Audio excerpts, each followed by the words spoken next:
Welcome to the Empowered by Design podcast. I am your host, Dr. Liz. I am so excited about today's episode. I have a very special guest for us today. I'm going to introduce her and then we're going to jump right into our conversation, tell you how we met and our shared overlap passion for empowering people to be healthy and well and also manifest dreams come true. Today we are chatting with Ryba. Welcome, Ruby.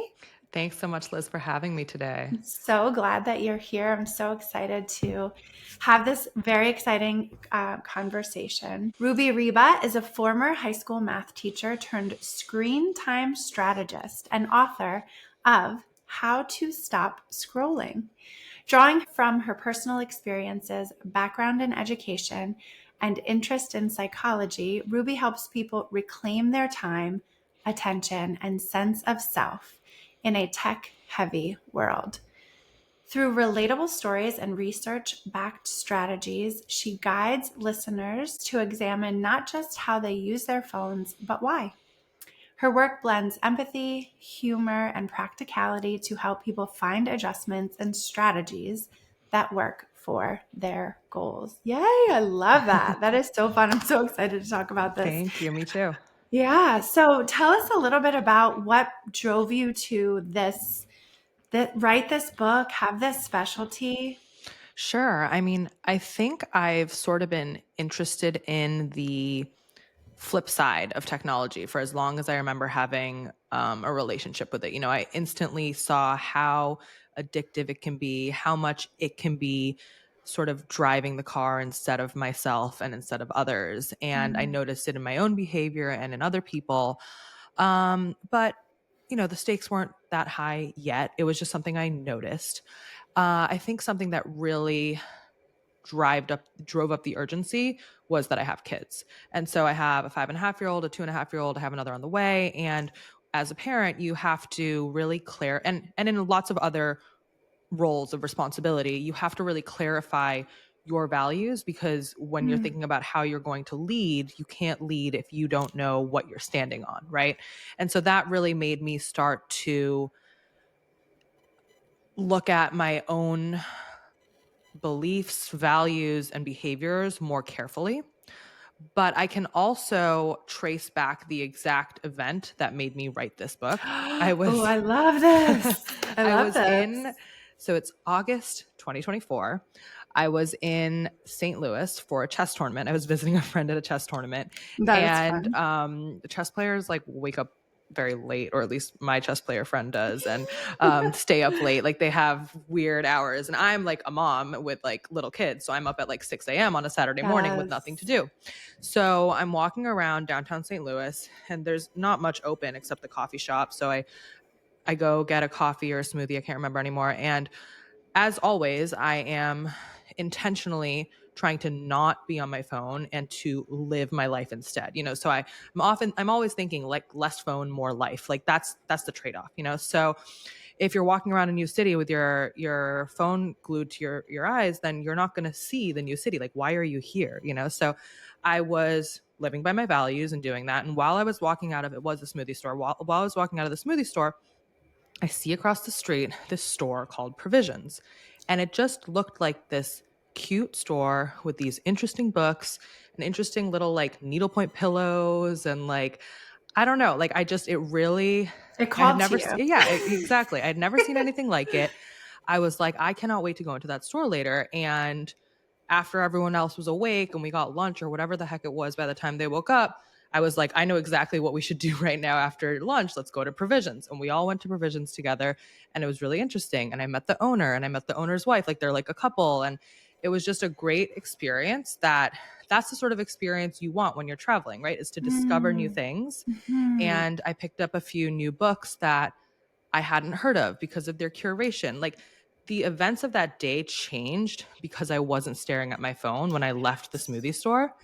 And it just kind of proved to me what I always had known to be true. But it was just such a concrete example that I was like, okay, I gotta do something about this. And I remember first I was thinking I'm going to create like a framework, because I used to be a teacher, and I guess it's also just my personality. I'm always creating frameworks and rules and driving my husband crazy. Like, here's what we're doing this week, like whatever. First I was like, I'm going to draw a framework out for my family. And then I was like, you know what? A lot of my friends could benefit for this. So I'm like, let me turn it into a PDF for my friends. And then I was like, screw it. Everyone needs this, arrogant as I am. I'm like, let me turn this into a book. So that is how it all started, how I to stop love that. scrolling. And I started writing that day, and I've been working on it since. Oh, how fun. I love that story. Thank Yeah. you. And you paint it in a way like I'm picturing you walking out of the smoothie place, looking across the street. Yes, because if we're on our phone, like, oh, where should I go next? Or, looking at GPS or calling for an Uber, whatever. We're missing things. And Yeah. that's not a great example of like when you're traveling, how you may miss something in a brand new, beautiful city. Mm-hmm. And then also recognizing, as you mentioned, in family time and being just sitting in our homes, if we're on our phones, we're missing some very precious moments of Mm-hmm. connection with the people we love the most. So Definitely. We're missing I love connection, and that. we're also missing choice and even our own preferences. We don't hear them, because if I was in St. Louis and instead of looking around and saying, where do I want to go, I was looking up top Instagram spots in St. Louis or something, I would just be going to this curated algorithmic journey of St. Louis instead of what Yeah. I was actually drawn to, So Yeah. there's just Yeah. a lot more at loss than meets the eye, I think, when it comes to our phone use. And so that's something that I'm really passionate about bringing to the forefront of people's minds. Yeah. Yeah, when you said, yeah, that aspect of loss, because sometimes it's very difficult for us to measure what doesn't happen, what we miss out on because we're scrolling. Mm-hmm. So it's, you know, as you were talking, I was thinking like, oh, maybe she was scrolling and walked, was walking down the sidewalk and tripped and broke her arm, like something like Right. that we would potentially remember because it was something that happened Mm-hmm. because we were scrolling. But I love this aspect of what we lose, the opportunities that we lose for choice, for connection, for creativity, for Mm-hmm. ingenuity, for innovation, because we're relying on this device or Google or Instagram or ChatGPT, what all the there's wonderful Yes, things about it, right? There's 100%. so many, we're creatures of evolution, right? We're evolving and expanding. And yet I'm hearing and sensing a lot of energy too around this going back to like analog, going back to put your device down, put it in another room and just be with each other, be with nature, be with yourself, tune into your body and your spirit and see how amazing that can be. Yeah, I think people are really craving it. Mm-hmm. It just feels like a universal shift. As you said, we love the innovation. It's incredible when used well, but sometimes it's so hard to draw that line, and it feels simpler to err on the side of less. Yeah. All right. So let's rewind and let's talk about how we met, how we connected. Yeah. And yes, this is such a fun story. So you and I connected this past summer Mm-hmm. at Heroic. Yes. So I always call it a speaking intensive whenever I was telling everybody about it because it was so amazing. Me too. So we had a 2-day speaking intensive at Heroic is the company. And we were two of the brave souls to raise our hand Yes. to get on stage. Mm-hmm. So we were there to learn about how to be better public speakers and connect with other people who are similarly have stories to share, Mm-hmm. inspiration to share. When you said like, oh, when I realized this, how important this was for me and my personal life, then I went to like, okay, I can help my family. Oh, I can help my friends. Oh my God, I can help the world. I love that because that feels a lot like when I receive some kind of message from whatever channel, I'm like, oh, I'm meant to share this. I'm meant to share this somewhere, which is part of why I Definitely. have this podcast. So yeah, that was a fun day. Tell me what was so impactful and memorable for you at our speaking workshop? For me, I just feel like it kind of showed me the nuts and bolts of what it really takes to create a powerful performance. I think a lot of Mm, people think, oh, some people are charismatic, some people aren't, some people are extroverted, some people aren't. But no, it's an art. It's so technical, and we learned so much about the art of storytelling, pausing when you have made an important point, eye contact, like all these things, they are planned and then executed. It's not a coincidence. mm, And I think that's true of most things in life, right? Whether it's your intentional phone use or your public speaking or how you cultivate family values.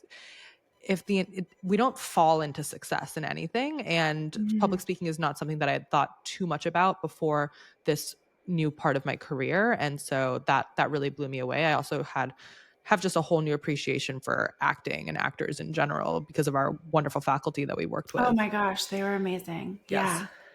Yeah. Yeah. How did you find out about it?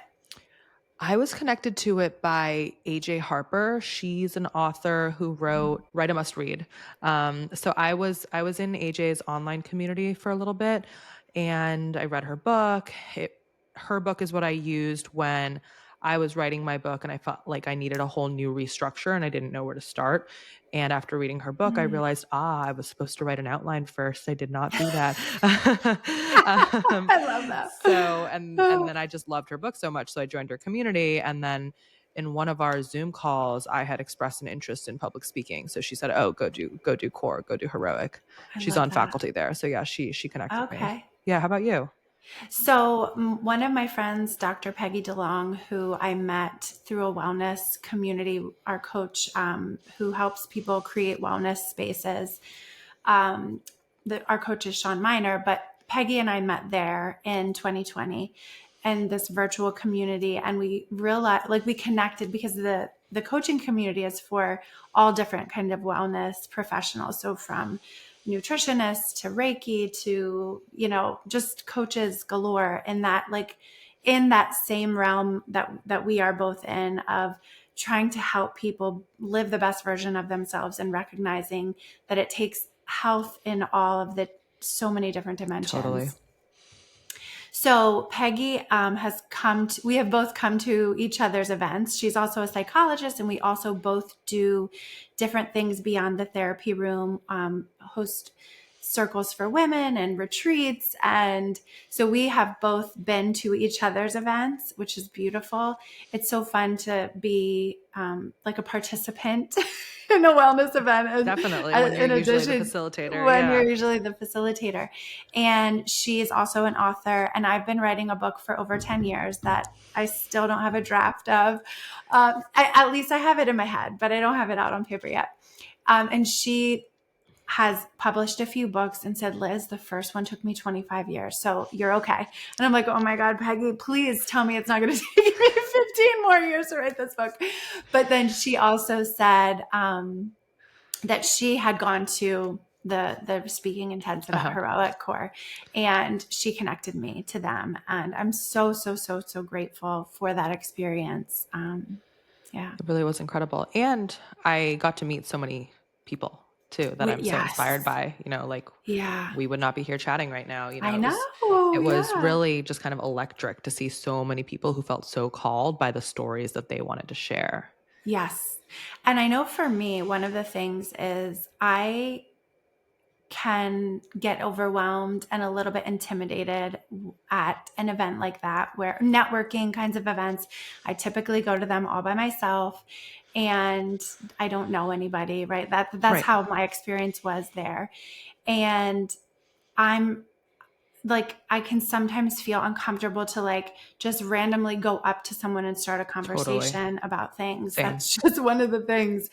And so for me, but yet I was more energized to put myself out there and get up on stage and kind of just start Mm. practicing a speech. Yeah, And makes I sense. remember that day I was like, I like to sit in the front row. It helps me pay attention. Mhm. So I remember the dialogue in my head when the faculty member was like, okay, I'm going to turn around. And when I turn around, I'm going to say Yeah. hands in the air. I'm going to pick people to come up on stage and you're just going to go. Oh my And God. I'm like talking to myself like, oh, you're doing this, and I'm like, you did not come here to sit here and watch. Get Exactly. your hand in the air, Yes. Elizabeth. Yes. And so I think I was one of the first 3-ish Yeah. people that was Yeah, up there, you are. which for me is a beautiful way that then I made really meaningful connections. Right. Because instead of like chatting about the weather, right, like going up to someone brand new and being like, hey, where are you from? Which is absolutely valid. We found out a Yeah, lot of sometimes where you people need to were do that if from. there's nothing else to start with. Sure. But because my speech was like a provocative, talking about relationships and when to call them and bringing my own story into it, people were wanting to connect with me, right? Like Definitely. we're like intrigued by the story, and Mhm. that was so much more fun for me to connect on something I'm passionate about, something I'm like that lights me up. Yeah. And I felt that was one of the things then that happened. Like I remember you Right. going up there, and we had the lights. Yeah. Like we have It the was lights crazy. beating on us, and Crazy. it's very intimidating to be up in front of a crowd of people that you don't know, and you're just like being brave and stepping Yeah. way outside your comfort zone. What was it like for you? Oh, That terrifying part. That also. part. Yeah. But same Yes. for me. I didn't want to go home and say, "Oh, I wish I had done that." Yes. Like Yeah. it would have been so painful to feel like there had been an opportunity that I had missed. And so I Mm-hmm. knew I had to do it. And, you know, we got so much out of it. That Oh, coaching was so incredible, much. So so worth much. it. And yeah, I guess it's not just the coaching, it was also the experience of standing in front of almost 100 people working on a speech that you've barely started, just Yeah. putting yourself out there. I mean, that is something that I really pride myself in, is having the courage to do things that, are going to get me to where I want, no Mm-hmm. matter how scared I am, Yes. so um wouldn't change it for the world. It's Yeah. like, what's the point otherwise? Yeah.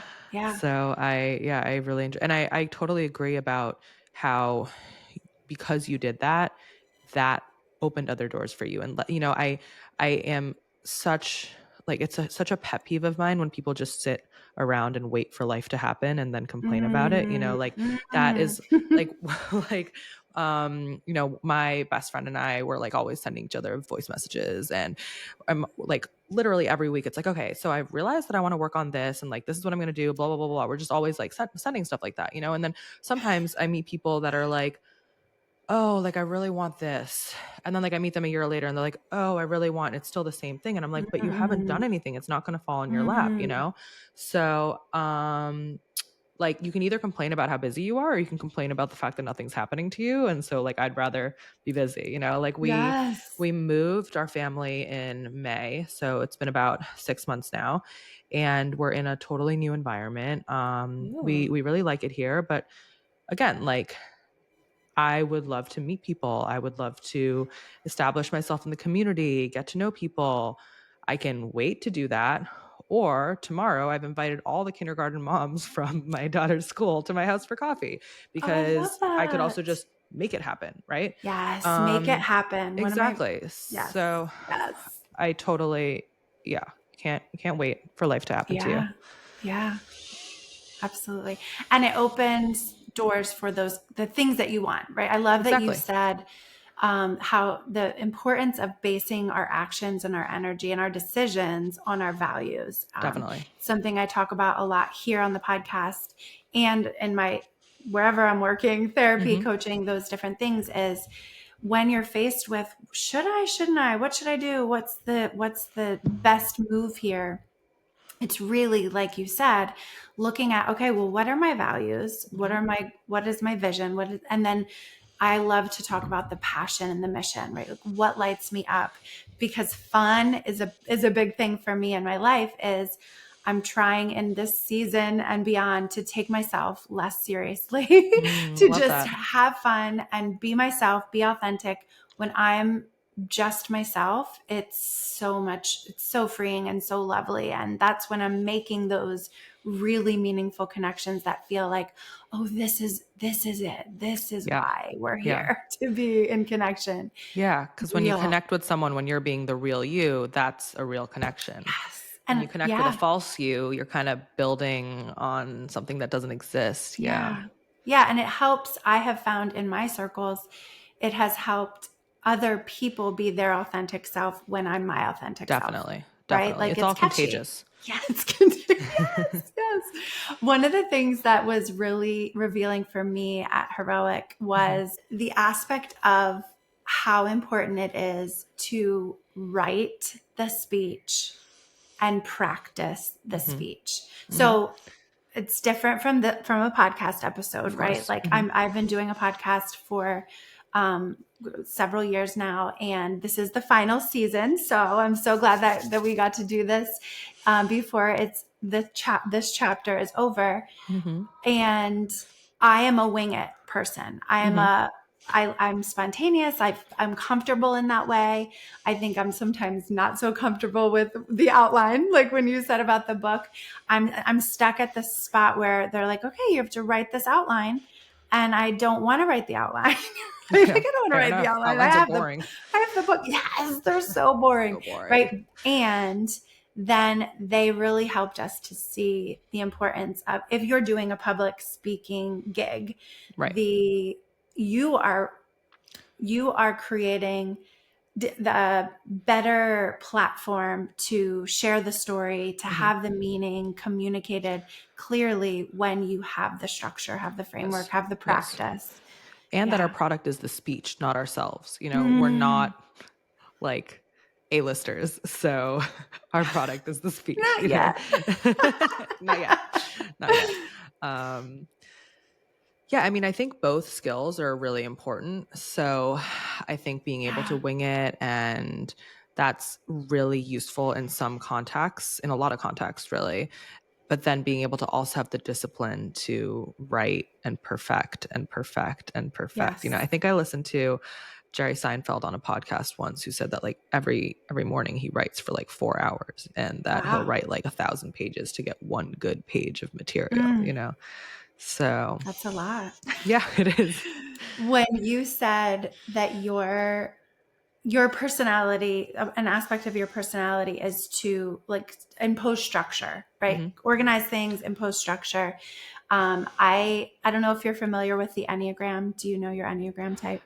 Shoot, I did. So I it think doesn't I was matter a for my 3, story. Okay. So 3 or 4. I think I'm a 3. just like you with Mm-hmm. your friend who you voice note, I have a friend who Mm-hmm. we voice note all the time. Mm-hmm. And she's an Enneagram expert and Enneagram coach. And that's how I Ooh. learned a lot about myself through the Enneagram. So I'm an Enneagram type 4. Okay. And one of the aspects that she helped me understand is there's growth arrows. There's Yes. The growth wings. arrows and there's wings. Yeah. Mm-hmm. So for me You're as a a 4. 4, Okay, I'm a 2. oh, okay.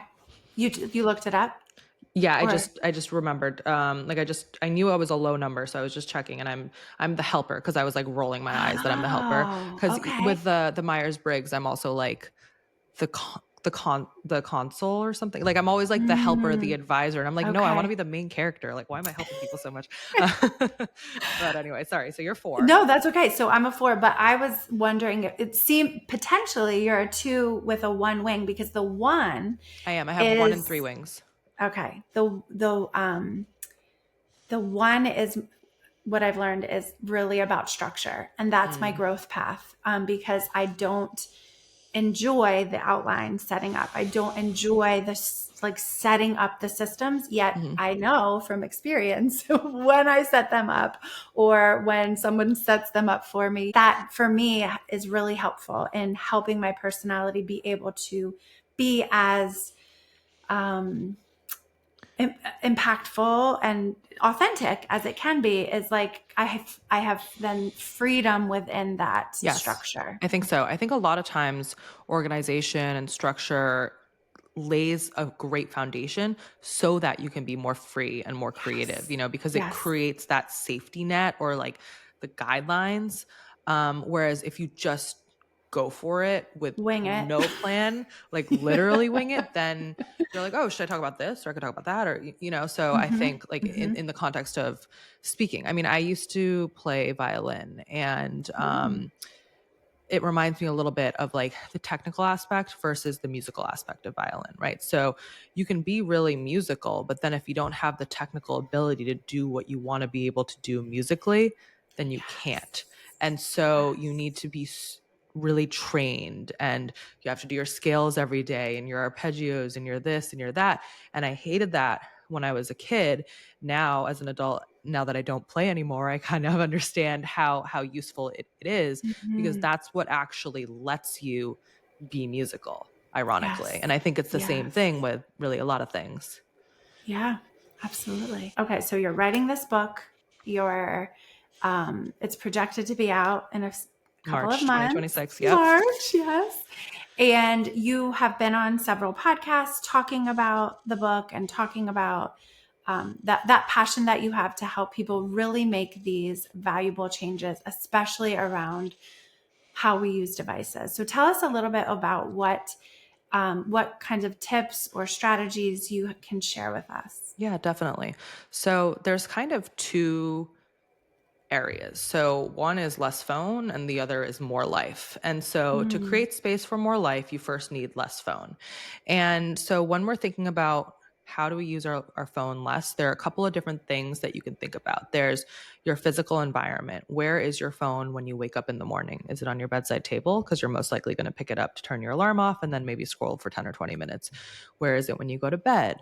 Where is it when you're working, when you're eating? Like all these things, it feels like a lot of work to think through at first. But once you have clarified these are values, so these are called techno philosophies, the way you think about how technology interacts with you and your life, then you don't have to make these decisions anymore. So it's a little bit like what we were just talking about. You get yes. organized and you outline when and where it should and shouldn't play a role. So there's the physical environment. I go into a lot of things with physical environment. For example, if you notice that you use your phone a lot for a certain task, like let's say you use the timer a lot because you're cooking, then buy a timer. There are things that you don't it's so convenient that our phone can do 1,000 million Everything. things. Yes. Everything. But if you're always using your phone for a certain thing, then maybe you could just get a designated device for that, which can be really helpful. I also go into phone configuration. So there's the physical environment, where your phone lives when you're sleeping. Where do you put your phone when you get home? Like usually people have a spot for their keys, but they don't necessarily have a spot for their phone because they Mm, like to live with their phone glued to them. Does it need to be glued to you? Can it mm. can it have a spot? Just thinking about these things a little bit. Then I also talk about phone configuration. So the settings on your phone itself. Take 5 minutes, go through your notifications. Do you really need all those notifications? Probably not. Um, do you use focus modes? Think about badges, the little red numbers that say you have 4 notifications or whatever. Mhm. They've done studies on it, and having the badges increases the taps onto the apps, all apps, Oh, even the yes. settings app, because even though you need a phone update or whatever, you just keep clicking on it because we as humans, we want to get rid of that. We want to resolve it. You can Mm. remove badges, so there's actually a Mhm. lot more that we can do. You can look at distraction blockers. There are lots of apps these days, ironically, to help you get off other apps. And they're really helpful. And why shouldn't we use them? Because if the phone is doing everything it can to get us onto it, we can also use technology to defend ourselves from this incoming Mhm. technology. Yes. So there's distraction blockers, there's all sorts of technology you can use. You can also think about grayscale. So putting your phone on black and white makes it less appealing to us. And studies have shown that it reduces phone use by 50 minutes a day. Wow. Yeah, it's crazy. It's crazy. So that would be phone configuration. And then once you've started to remove and decrease the amount of phone in your life, you want to start thinking about what do you want to add to your life? And this can be trickier or easier depending on the person. Some people might come to me or come to my book knowing exactly, hey, like I just got this promotion at work. I need to be off my phone more because this is what I want to be focusing on.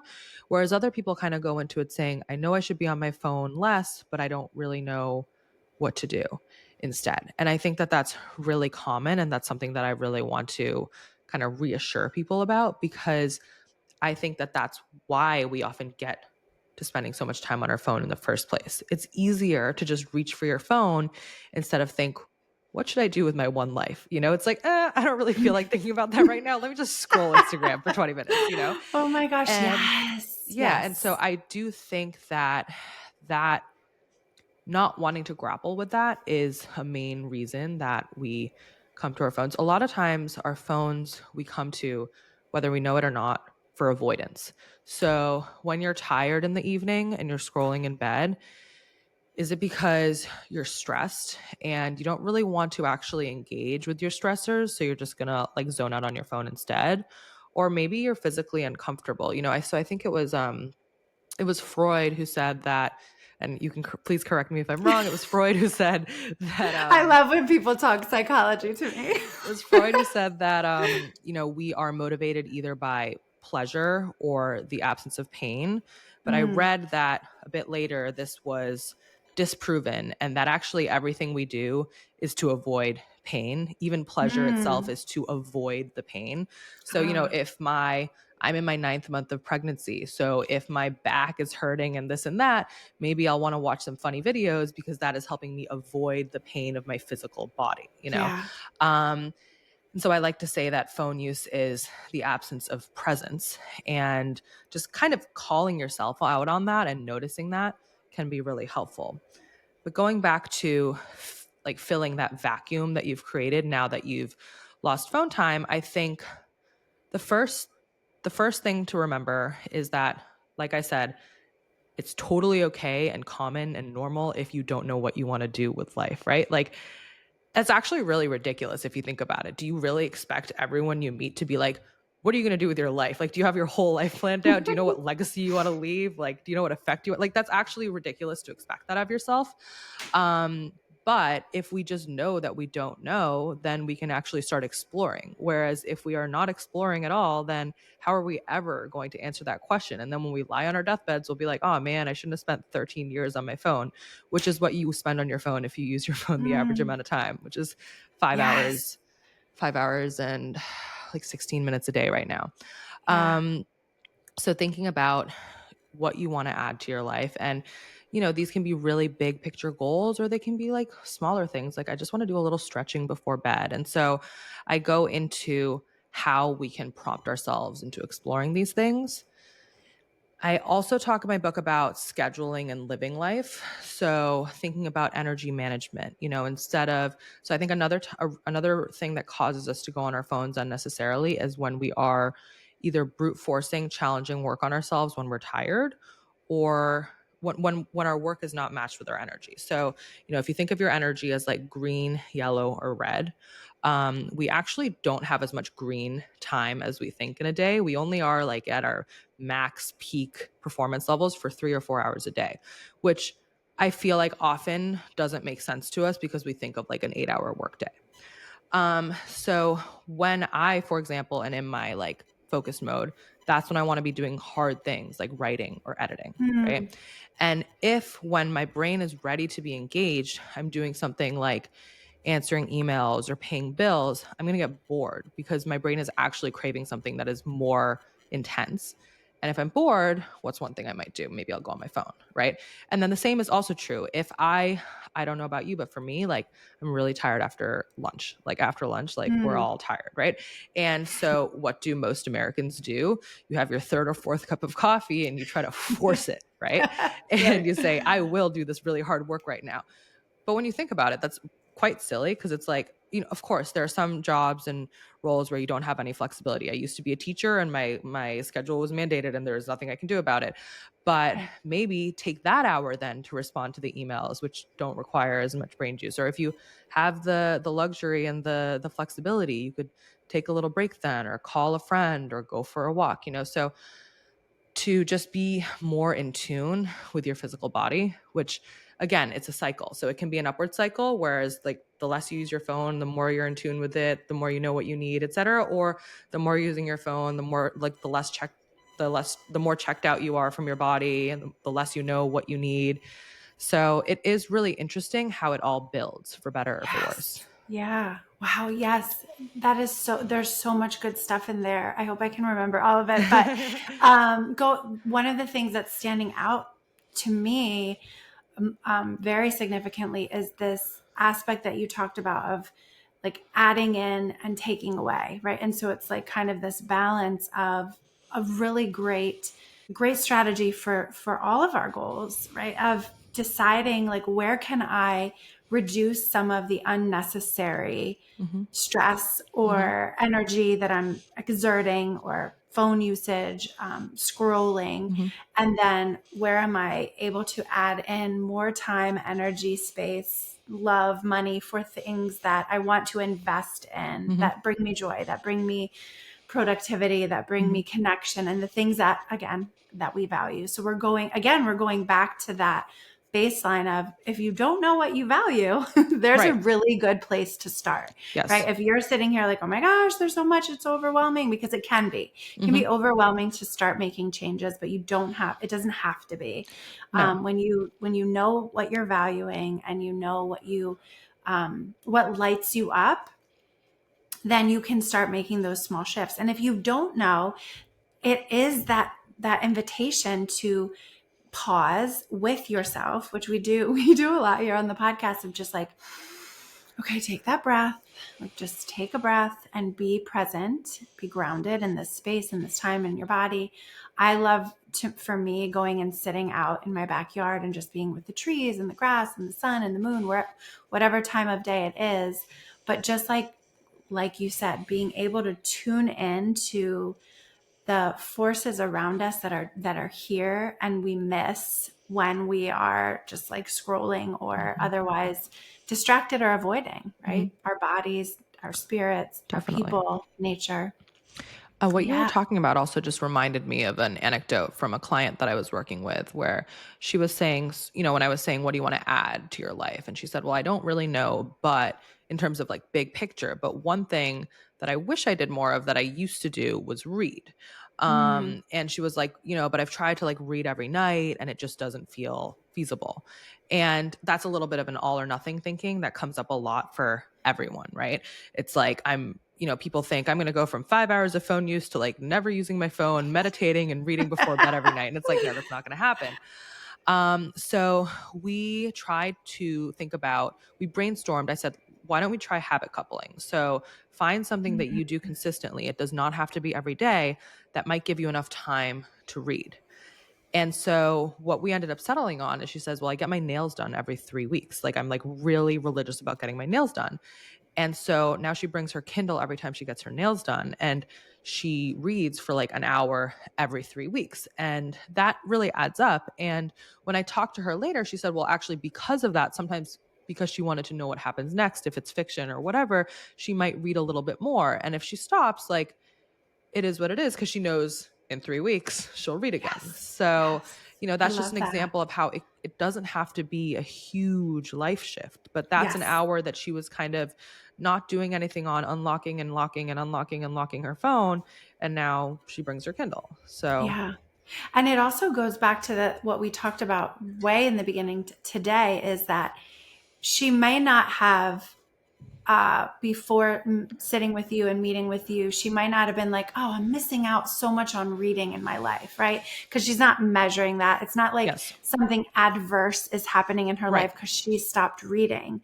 Yet, when she made the intentional effort to explore, to make changes, to sit with a professional who's going to help her make the changes that she wants to make in life, or just add something, she was able to it came to the surface, right? Right. So if we're Right. going back to even the talking about Freud, it's like when we clear the space from the things that are blocking our conscious awareness, Yes. when we clear that space out by tuning in and not avoiding, by paying attention, by being aware, by and like examining rather than shoving things under the rug, it allows those beautiful, like, oh, insights, aha moments, connections, illuminations to come to the surface. So Definitely. awesome. I love Definitely. that story. Yeah, I mean, I think another, going back also to the point that you don't have to have this grand big plan of filling your life with something. Last time, Liz, you and I spoke, I was telling you about how I've really been intentionally adding silence and nothingness to my life. Mm. And so, as much as possible, when I wake up, when I go to bed, sometimes if I'm driving, I feel like I used to always be shoving content out of myself, podcasts, audiobooks, Oh, like learning, improving, doing yes. something, right? Um, Yes, yes. and I'm raising my hand. Yes, yes, same. right. And then it was from the book The Miracle Morning. He talks about Mm. this routine in the morning and the evening, and I did that for a week or two. And both in the morning and the evening, you start with silence. And I was just kind of like, what? Like what do you mean you start with Mm. silence? But starting my day with silence, my God, like it reminds me of when I was in elementary school and I woke up and I would look at the popcorn ceiling of the house that I grew up in, Oh, and like you would just like I look at love the that. pictures and your mind Yes. would float, right? Yes. Oh my And when do gosh. our minds float now? They don't, like maybe when you take a shower. No. That's like about it. Although someone, I think it was like one of my babysitters, told me about this horrific invention where you can like scroll your phone with a remote in the shower the other day. I was like, what? Like, how does that exist? But Oh my goodness. but yeah, I mean, a lot of people say, oh, like I love driving and I love being in the shower because I can think. And I'm like, you don't actually, like, guess what? Like, newsflash, you actually don't need a shower or a car to think. I mean, of course, that can kind of lubricate things, etc. But you can just sit there in silence. And the really interesting thing that I've personally been finding is I feel like I've gotten to know myself better. Like, Mm.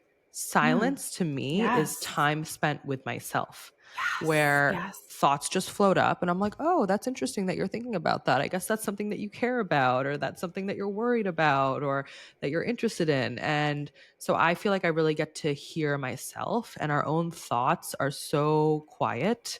And so if we're bombarding ourselves with content, we're never going to hear it. So that's been just awesome for me, honestly. Yeah, I've really I enjoyed love it. that. It's so powerful. A few different things that you said. The silence, absolutely. It's where we tune in, and I invite the listener to really think about what reaction you had with Mm, the invitation to sit with silence, because that can be very, very uncomfortable.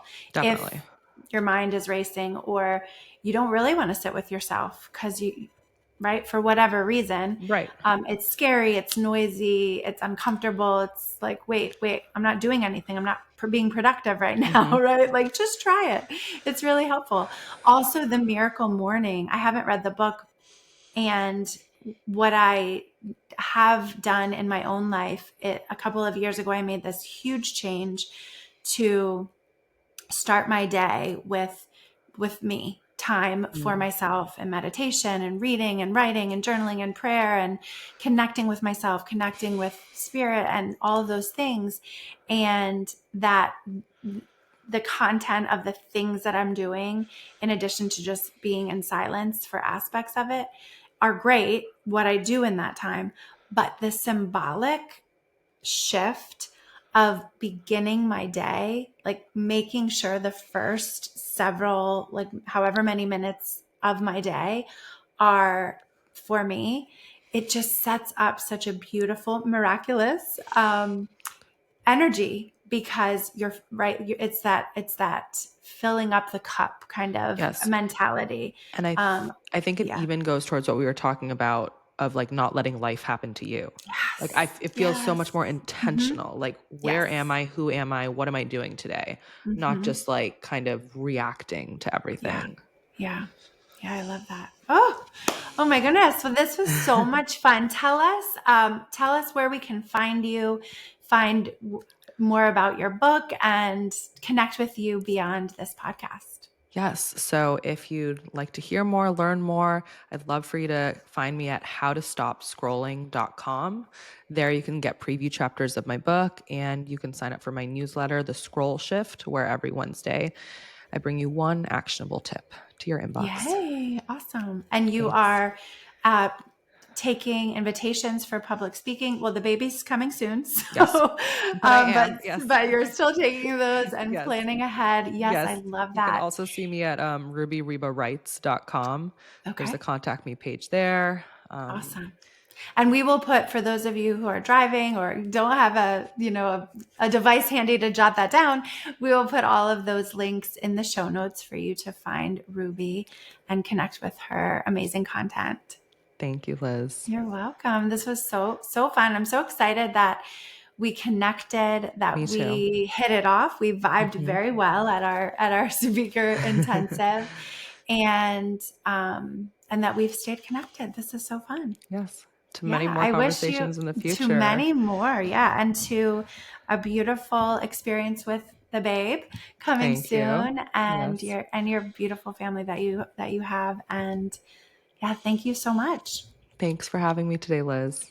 Okay, and what we always invite on this podcast, we invite you to share this episode with someone that you love.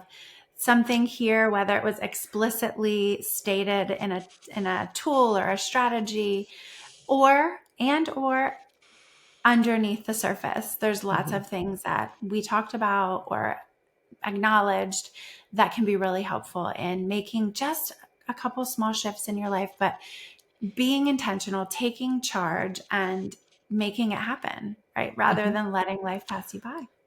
100%. Yeah. Okay. Well, I am so excited to connect with all of you next time. Take care.